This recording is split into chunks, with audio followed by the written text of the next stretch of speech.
Hi, I'm Harrison Wyatt. In today's video, we're going to be making some mallets. For making these, we're going to be using a range of tools. We're going to be starting with our bow saw, then onto using our bill hook, and then our sheath knife. Make sure you've got a pair of gloves for your non-working hand, and then we're going to be working in pairs as well. Now, making mallets is a great tool for groups because not only will they get loads of use, but it's a nice ergonomic and aesthetically pleasing tool to keep for a keepsake, basically. It teaches loads of different skills, a range of sort of hand-eye coordination and accuracy, but also some detailed knife work, the more they work on it to perfect a nice working tool. So today for making the mallet, I'm joined by my dad. Our first tool is going to be our bow saw. We're going to be working as a pair, with one of us being the lead cutter with the main handle here, and then the follower at this side. Our non-tool hand is going to have our glove to protect. We're going to be working with our arms crisscrossed through to begin with, and then once we've initiated that cut, then we can move to a nice holding position. We're always going to be in the respect position as well, so we're going to be on one knee with the blade on the outside of our body. Quick look at the bow saw. Obviously, I can remove the cover just here. So this is our blade and this is our cutting edge. Now, looking at the type of blade here, there is an irregular pattern to the teeth of the blade, which means it's a great tool for green wood. Those gaps within the teeth will create space for the swarf and sap that is in that sort of more alive wood. So coming down into position here, we've got our selected piece of hollywood. We've raised it up off the ground on these bits of deadwood, and me and Dad are going to get into position. We're actually going to leave the blade cover on for now, and we're going to mime our action so that we know how we're going to be working together. So we're both in the respect position with our knee towards the saw, so we're going to be working on the outside of our body. We're both left-handed, so me as the lead and Dad as the follower is going to hold that end of the bow. As I say, keeping the cover on, we're going to be starting with our arms crisscrossed through.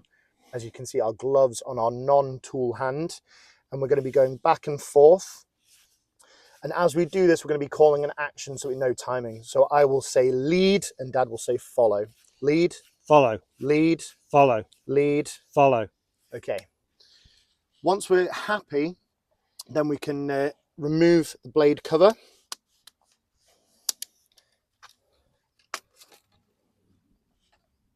Put that down to one side.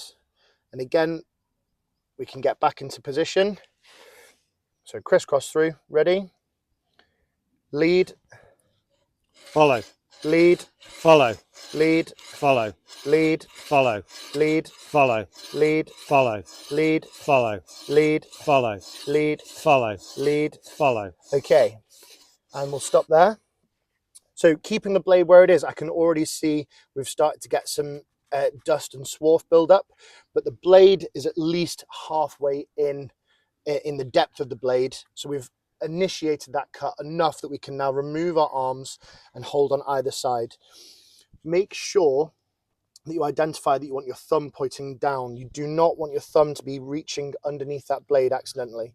So holding that branch nice and strong, firm. You want your body weight over your hand as well. If you're reaching too far away, then there's no resistance. Again, staying in that respect position. Lead, follow, lead, follow, lead, follow, lead, follow, lead, follow, lead, follow, lead, follow, lead, follow, lead, follow, lead, follow, lead, follow, lead, follow, lead, follow, lead, follow, lead, follow, lead, follow, lead, follow, lead, follow, lead, follow, lead, follow. and we'll pause there. We can see as we're getting through this cut now, a lot of the weight of the stick, the branch that we're cutting is off to this side. So I'm going to adjust my grip further down so that I have a bit more control. Ready? Lead, follow, lead, follow, lead, follow, lead, follow, lead, follow, lead, follow, lead, follow. lead. Okay, we've completed that cut there. So once again, as soon as you're finished using a tool, we can carefully, reaching down from above, just clean off that blade. Always from above, never below.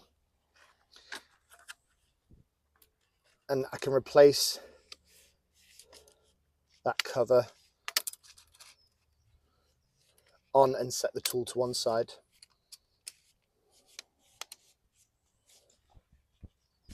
We're now going to be moving on to our second cut. We want to measure out how large we want the mallet to be. So roughly a hand for the mallet itself and then a hand for the handle. So we're looking at starting our cut here.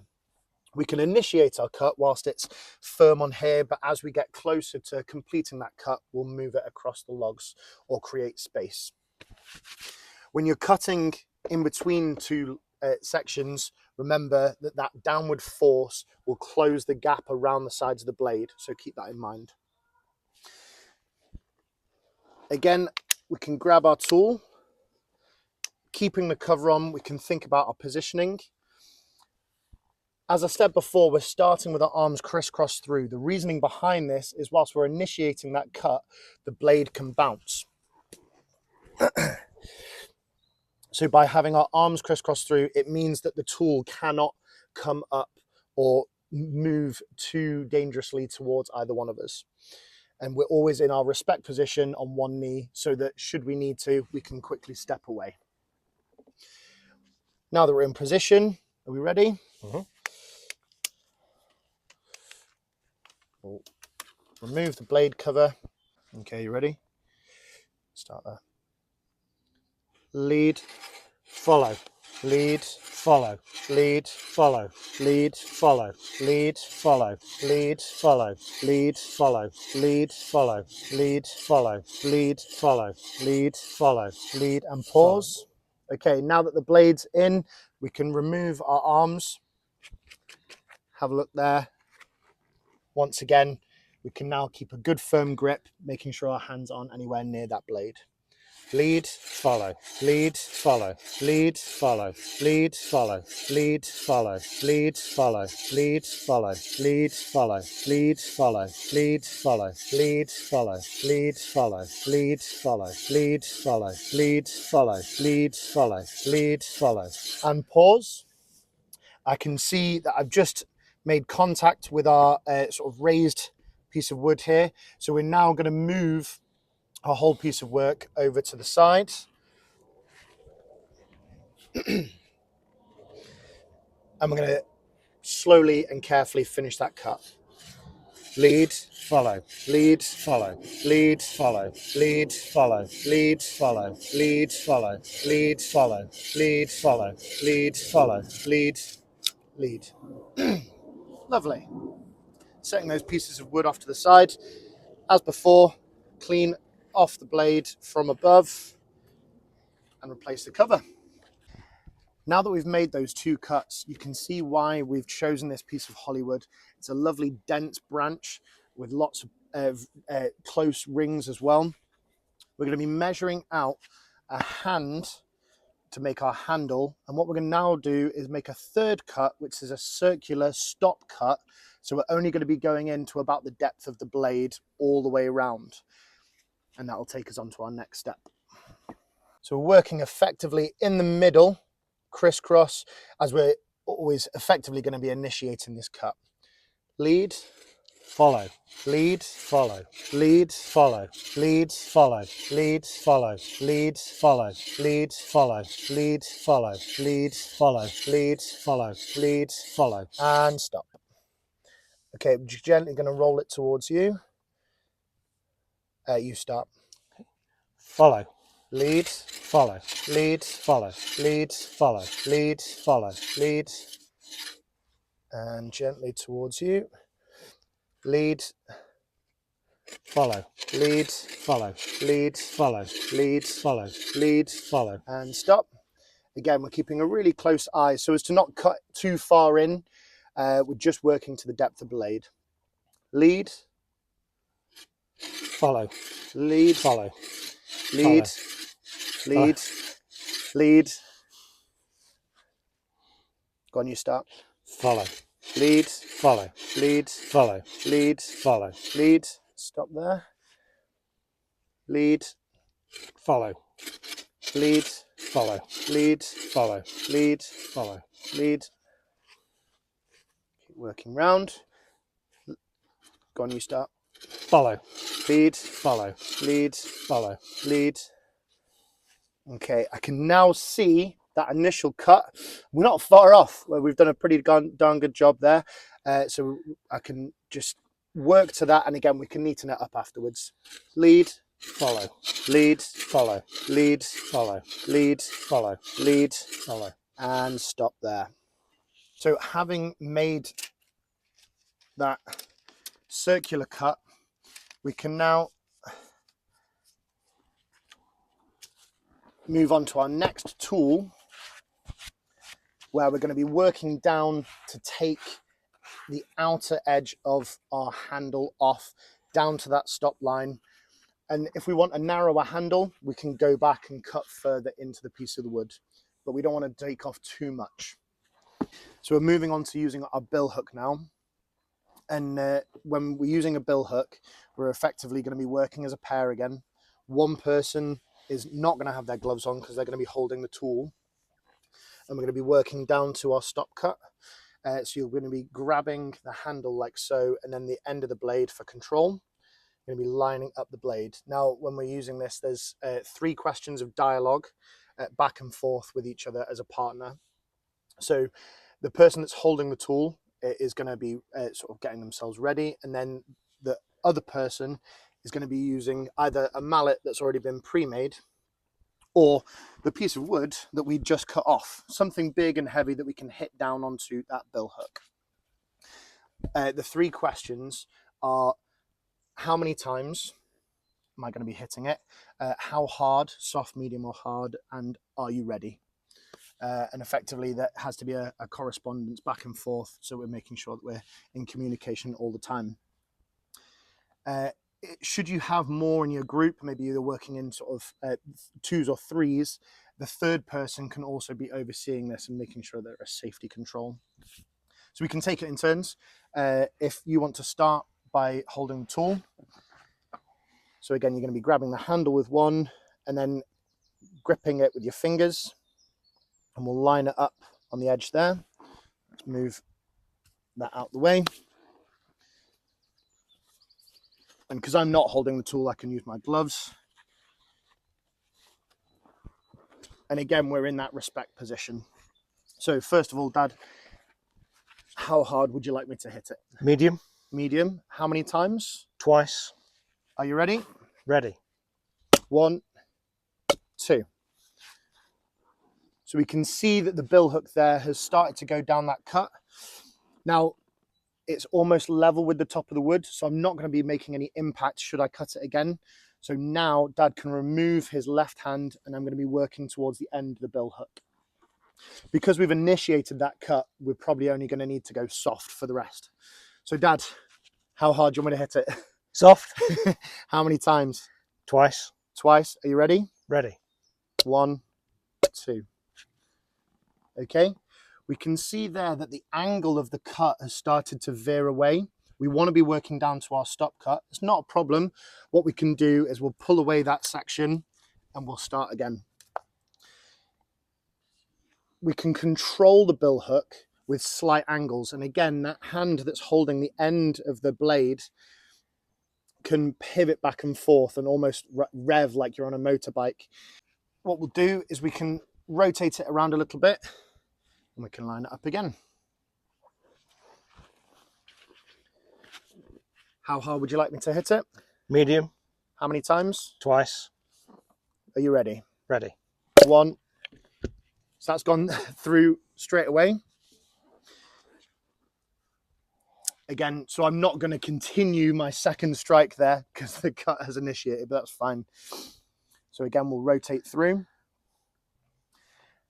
And what we're finding, it may just be that the angle of the grain in this wood is driving that bill hook out to the side. So what I'm going to do is I'm going to suggest to Dad that we angle the blade in slightly more towards the middle of the piece of wood. Just make sure that your hand isn't coming below the blade there, so keep it fingers and thumb. So wrist out to the side, flat fingers. Yeah, like that. There we go. Right, how hard would you like me to hit it? Medium. How many times? Twice. Ready? Ready. 1, 2. Once again, I've initiated the cut, and the top of the bill hook is no longer above the piece of wood, so Dad can remove his hand. How hard would you like me to hit it? Soft. How many times? Once. Are you ready? Ready. Lovely. So that one has actually gone down to our stop cut there. So again, what we're going to do is we're just going to keep on working our way around, and you can start to see that we're going to take off part of that wood and we'll continue to work around. Okay,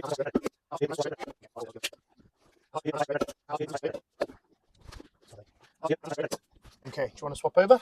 Yeah. Have a go at hitting. So check your gloves on. Just check those on.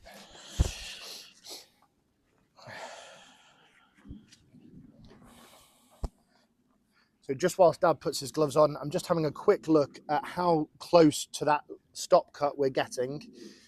So we're going to keep on taking parts off. I'm going to work in.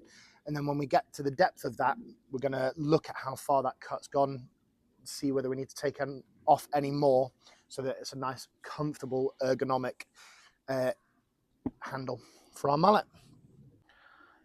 Okay, how hard? Medium. How many times? Twice. Ready? Ready. How hard? Go soft.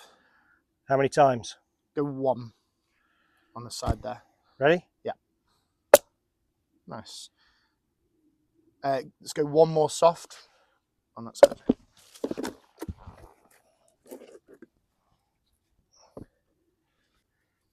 Again, it's that nice repetition of command and dialogue between your partners that works really well, and kids will just absolutely love it because it gives them that sort of element of control and responsibility.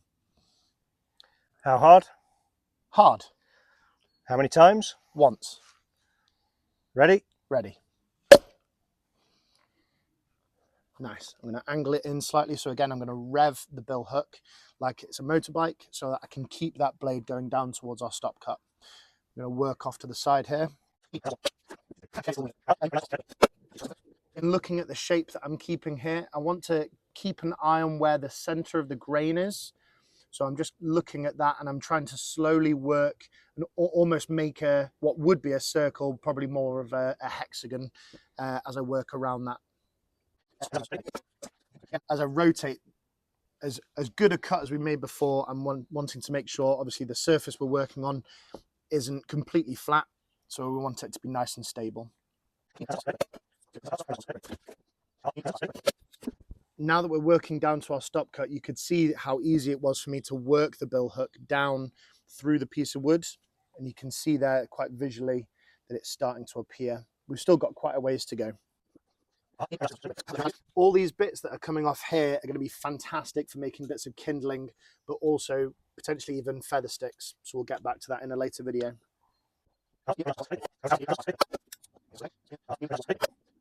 What's also helping me see where to work now is as that part of the mallet appears, I'm trying to take away handle on all sides, just so we've got a nice section for when we're using the mallet. We don't want our handle to be too close to where the mallet's making contact and chance of hitting our fingers.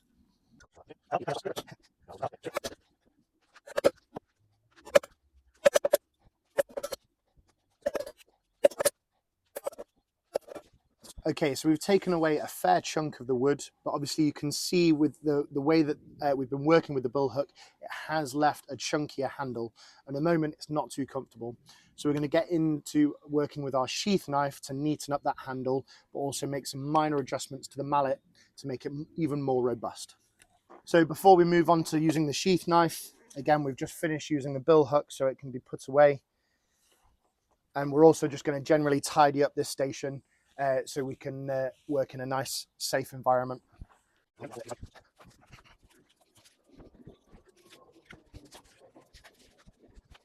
So as you can see, we've had a tidy up and I've now separated our 2 logs so that I've got a nice comfortable place to sit and work, and I've got a nice stable one to be working upon. When we're using our sheath knife, I need to make sure that I'm not working within my blood triangle, so inside my knees and my groin. I want to be working always away from my body as well. And I'm going to have a glove on my non-working hand. Obviously, me and Dad have been working together to make this mallet, a labour of love. I'm going to be holding the handle and cutting with the knife away from me. But once I've done a bit, then Dad can take over and we can share that role. So again, looking for the button on my sheath, I carefully remove my blade and I want to hold it with a firm grip. Resting my mallet on this nice secure piece of log, I'm going to be starting the cut and working down to our stop cut.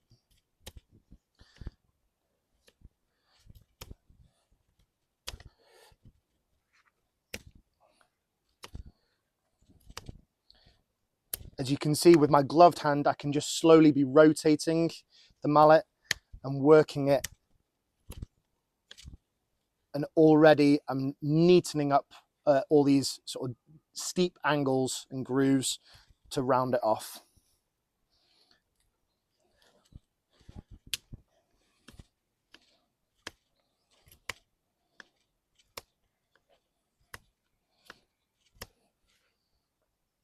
Rotating round.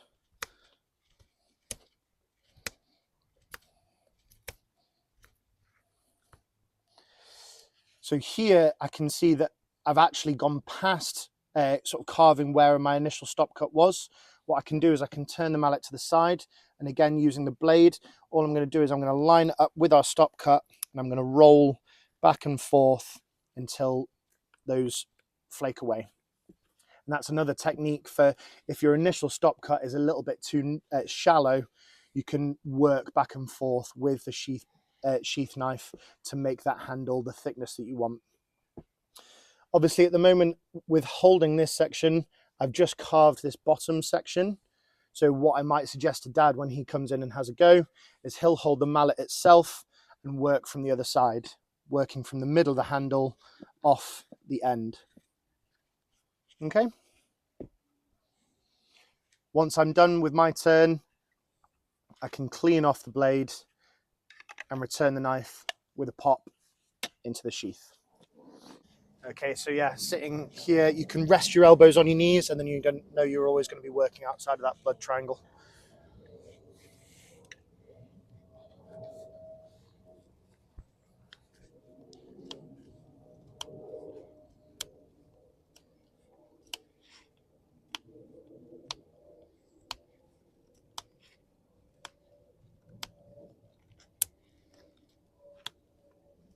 Nice, so you can see you've got a little bit there. So again, turn the mallet to the side and just gently roll back and forth until they fall away.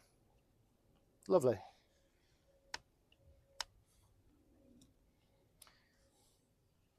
What you'll find as well as you're carving, the closer that you're working towards the handle, the more force you can put behind that blade.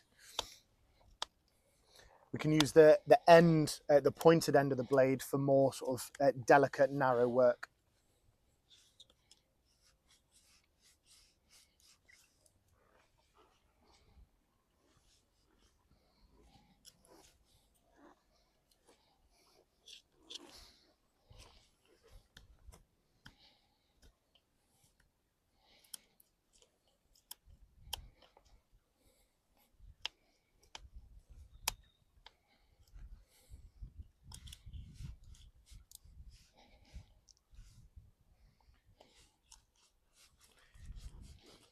Nice. Do you want to flip it now and do a bit more on the sort of end of the handle?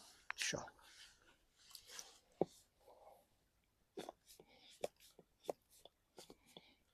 So again, just nicely rounding that off.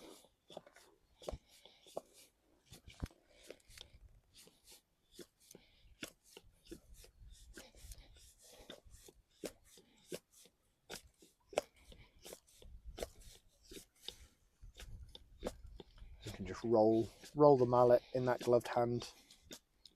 Superb.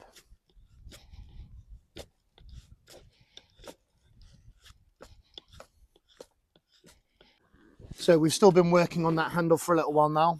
And we've got it to a point where it's nice and comfortable. We're going to be able to use this as a mallet, but obviously we want to prolong the life of this tool, and we want to be able to use it for a good long while now that we've spent a good time making it. So I'm going to be taking the seat again, and I'm going to just be beveling the edges that reduces the damage when impacts are made on our piece of wood here. So I like to make it look all rounded, so I like to do the top and the bottom edges of the mallet. It also means that if your hand's hitting up against it, it makes it nice and comfortable, but I also do the bottom of the handle as well. So for this type of cut, I'm going to be using a slightly different technique of whittling. I'm going to be, again, keeping my sort of position, but I'm going to be using the thumb of my gloved hand, and instead of pushing away with my arm that's holding the sheath knife, I'm going to be lining it up and just gently using my thumb to rotate round. And what I'm doing is taking off roughly about a 45-degree angle of that edge.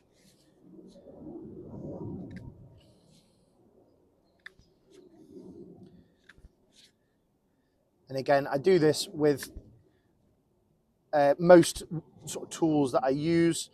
It effectively just neatens them up, but it also makes them a little bit more robust. So I can work my way around, maybe give it a couple of passes just to get rid of any steep angles. Again, making a nice ergonomic tool. So there's the base of the handle.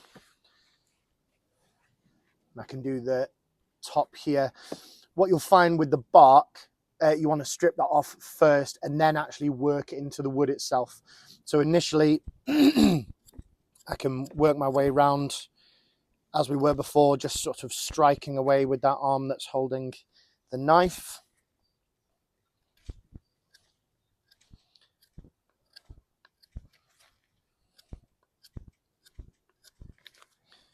It's a little easier when you've got a larger piece of wood to work with.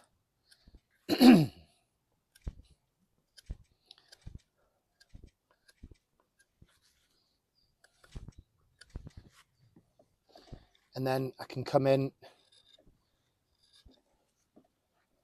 and just make those more gentle cuts. Just working my way around.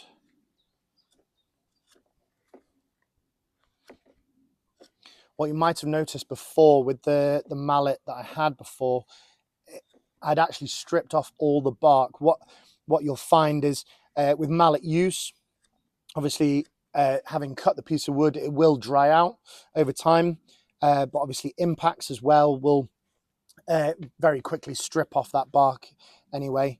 But again, if the kids are, or whoever it is that's taking part in the activity is enjoying that whittling, let them at it. Let them spend the time getting used to using the sheath knife, and they can just spend as long as they like neatening up their very own tool.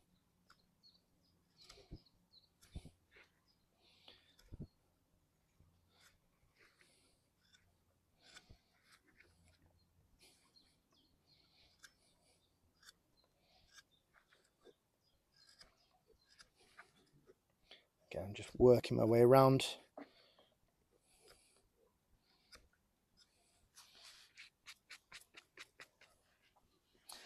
Now for this cut here, it's a little bit more tricky because I'm working with the handle in the way. So what I can do is I can place it down, and as I stated before, using the end of the knife for more delicate cuts. So I'm going to line it up, and again, I can use my thumb on my gloved hand to just work around. That thumb push way of whittling is much more controlled. So I can sort of basically apply as little or as much pressure as I need to make the cut and really take my time with it.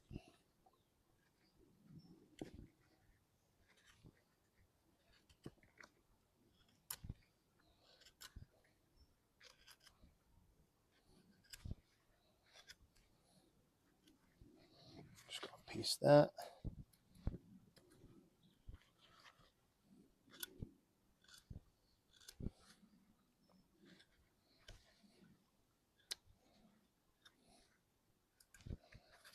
So again, you can already see that the bark's starting to peel away, showing that green underneath, and then we get down to the wood itself. Just neaten up that edge.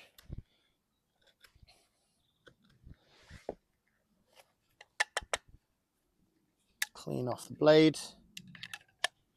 Back in with a pop. And there we go, we're done. A nice hefty mallet ready for some use.